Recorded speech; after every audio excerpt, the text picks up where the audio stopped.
L'invité de Smart Impact, c'est Élise Moret. Bonjour. Bonjour. Bienvenue, vous êtes la directrice finance durable et investissement de la banque Autingre, institution banque française depuis 1786, fondée en 1786, c'est assez vertigineux, je l'avoue. Vous pouvez nous la présenter en quelques mots ? Oui, absolument.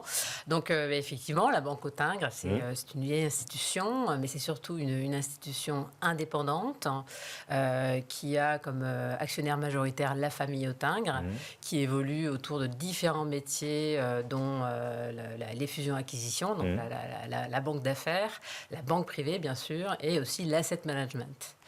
Donc c'est effectivement une structure qui est une assise très longue et qui existe depuis très longtemps, mais qui est aussi très moderne et qui s'inscrit complètement dans son temps. Alors c'était évidemment la question que j'allais vous poser. Une banque qui existe depuis bientôt 240 ans. Je crois que c'est un des premiers ou le premier établissement bancaire fondé à Paris. Comment ce virage de la RSE, de l'ESG, comment il a été pris et depuis quand ? Alors en fait, il est déjà inscrit dans l'ADN et le mode de fonctionnement de la Banque Autingre qui a à cœur de servir ses clients, ses différentes parties prenantes de façon très responsable. Il y a déjà plus d'une dizaine d'années, on avait lancé un premier mandat qui adressait les sujets de transition écologique, qui s'est transformé avec le temps en un fonds ouvert. Et puis effectivement, il y a 4 ans, on a décidé d'accélérer sur ces questions-là. On a monté une équipe. Donc je suis arrivée à la Banque Autingre. On a formalisé des politiques d'investissement. On s'est fixé des objectifs de transformation à l'asset management. Et puis on a lancé des produits. On a transformé des stratégies pour aller vers plus d'impact et vers plus d'intégration des sujets de durabilité de notre époque. Ouais. Vous avez adhéré au PRI, les principes pour l'investissement durable définis par les Nations Unies. Pourquoi ce choix ? Et puis peut-être la question qui est plus importante, c'est simplement un engagement, c'est contraignant, qu'est-ce que ça signifie ? Eh bien, en fait, c'est une question intéressante parce qu'aujourd'hui, il y a beaucoup d'investisseurs qui se sont déclarés comme étant engagés, responsables et qui sont signataires de cette belle initiative. Après, il faut savoir qu'être signataire des PRI, c'est quelque chose de déclaratif. Ça veut dire que vous allez vous engager en quelque sorte vis-à-vis du public à intégrer des sujets de durabilité dans vos activités, dans vos investissements et vous allez reporter là-dessus. Vous allez démontrer que d'année en année, vous avez à cœur de prendre en compte les sujets environnementaux, sociaux ou de bonne gouvernance dans votre façon de gérer. Donc c'est le jugement ou le regard du public, des associations ou des investisseurs vers lequel vous vous confrontez en signant cet engagement. Absolument, c'est un sujet de transparence, beaucoup. Et puis c'est aussi un sujet comme je le disais, d'engagement, c'est-à-dire qu'à partir du moment où on dit qu'on fait quelque chose, eh bien on va le réaliser, on va faire notre meilleur effort pour matérialiser cet engagement, cette déclaration d'intention. Quand on parle d'investissement durable, ça veut dire quoi ? Ils sont plus contraignants que d'autres ? Ça suppose une grille d'analyse, une grille de presque des métriques qu'il faut maîtriser aussi. Ouais. En fait, il faut savoir qu'il n'y a pas de standard tout à fait précis de ce que c'est que la durabilité dans l'investissement. Par contre, ce qu'on peut dire, c'est qu'en Europe, le régulateur et on va dire les opérateurs se sont organisés pour réfléchir à comment est-ce qu'on pourrait écrire une espèce de cahier des charges. Donc, il y a le règlement qui existe donc en Europe, comme je le disais, qui s'appelle SFDR et qui classifie les fonds en différentes catégories. Il y a des fonds qui intègrent les questions environnementales et sociales, on va dire, qui vont promouvoir des bonnes pratiques. Ça peut être des fonds, des mandats très diversifiés avec tous les secteurs. On appelle ça les fonds et mandats article 8. Donc, à minima, ils vont faire ça. Ils vont aller chercher des entreprises avec une bonne politique environnementale, un bon processus RH. Puis après, il y a des fonds un peu plus profilés. Article 9. Voilà, on monte d'une marche qui vont plutôt avoir comme objectif l'impact sociétal, environnemental ou social. Ce sont donc effectivement les fonds article 9. Et puis, en marge de tout ça, on a d'autres types de stratégies qui sont, pour le coup, pas encore très bien cadrées par le réglementaire, qu'on appelle les fonds à impact, qui sont encore plus avancés dans cette idée d'aller contribuer à des objectifs de développement durable, avec tout un tas de critères qu'il va falloir pouvoir démontrer. Mais donc voilà, on a un petit peu pour tous les goûts dans cette notion de finance durable, et on peut à chaque fois monter d'un cran dans la manière dont on va contribuer à des objectifs de durabilité, et ce, vers plusieurs directions. Ouais. Avec cette demande, selon l'IFOP, plus de 60% des Français estiment que les établissements financiers ont un rôle à jouer pour engager les entreprises sur ces enjeux ESG, environnementaux, sociétaux et de gouvernance.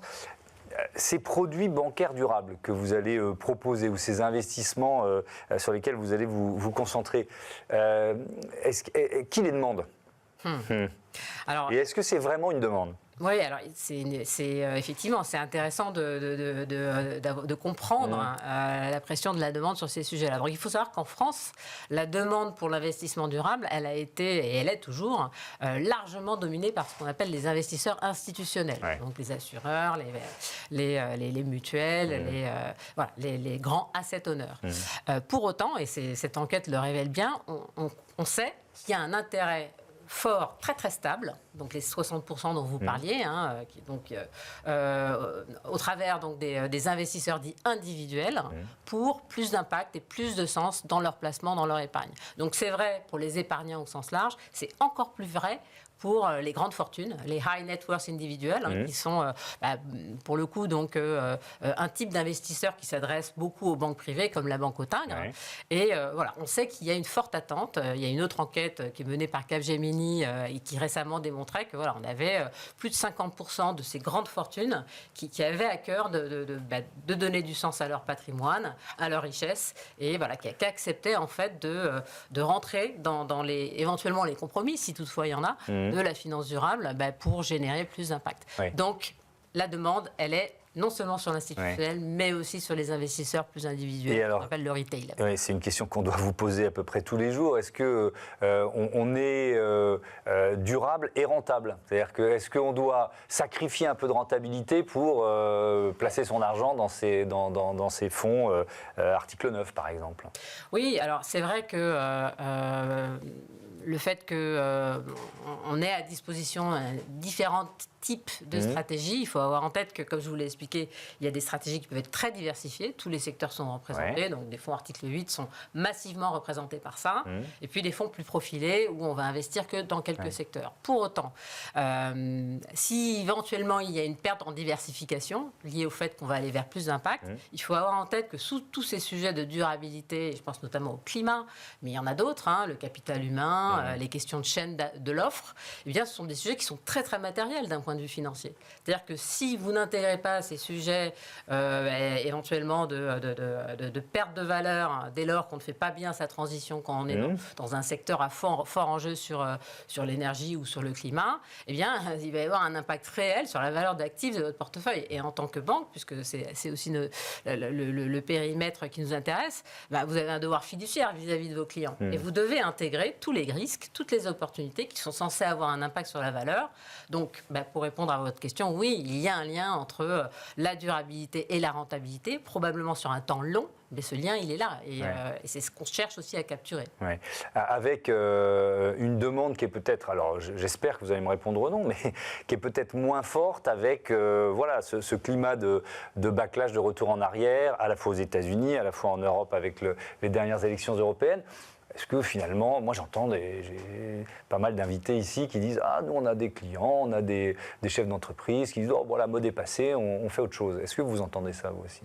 Alors, en fait, nous, en tant que banque et investisseurs, on parle à nos clients, bien sûr, mais on parle aussi à des entreprises dans lesquelles on investit. Bien sûr. Qu'on va souscrire à des actions, des obligations. Ces entreprises-là, ce que je peux vous dire, c'est qu'elles ne ralentissent pas du tout. Pourquoi ? Parce que les sujets de transition... Même quand elles travaillent beaucoup avec les États-Unis ?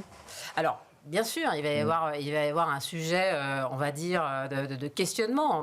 Mais bien souvent, ce qu'il faut savoir, c'est que ces entreprises-là, elles se sont inscrites dans un mouvement global. Je pense beaucoup au climat, vers la transition énergétique. Pour ce qui est des États-Unis, il y a le budget fédéral, ça c'est une chose, mais il y a les États. Et les États, eux, pour le coup, ils sont toujours très actifs, y compris les États républicains, du reste, toujours très actifs sur la notion d'infrastructure en faveur de la transition. Donc, du côté des entreprises, on ne peut pas dire qu'il y a un arrêt de ce point de vue-là.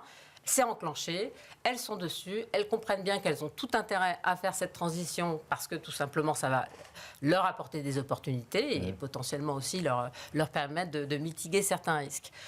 Donc, si ça se fait du côté des entreprises, à un moment donné, ça se fait du côté des investissements. Et finalement, cette tendance, elle est forte. C'est une tendance de fond qui peut être perturbée par des aspects géopolitiques du moment, mais qui est quand même une force de rappel assez importante. Ouais, il nous reste un peu moins d'une minute. Dernière question, est-ce qu'il y a encore besoin de former les cadres, de former le personnel d'une banque pour intégrer ces enjeux de durabilité? Mais absolument. Donc, je vous ai parlé du fait que les investisseurs individuels, du retail, sont en demande. On sait que c'est latent et que c'est là.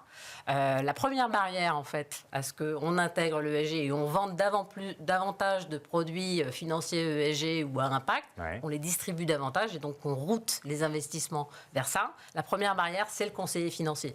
Donc, il faut qu'il soit formé. Il faut qu'il connaisse ces sujets-là, qu'il sache ce que c'est qu'un label ISR ou pas ISR, qu'il soit capable d'en parler avec son client et, le cas échéant, de relever ses préférences. Donc, bien sûr, la formation est un enjeu absolument clé. Chez la Banque Autun, on l'a très très bien compris. C'est pourquoi tous les ans, on a à cœur de déployer un cycle de formation de manière à ce que tous nos banquiers et tous nos conseillers financiers soient complètement à jour sur ces sujets-là. Merci beaucoup, Lise Morey. À bientôt sur Be Smart for Change. On passe tout de suite à notre débat, le destin des infrastructures des Jeux Olympiques et Paralympiques.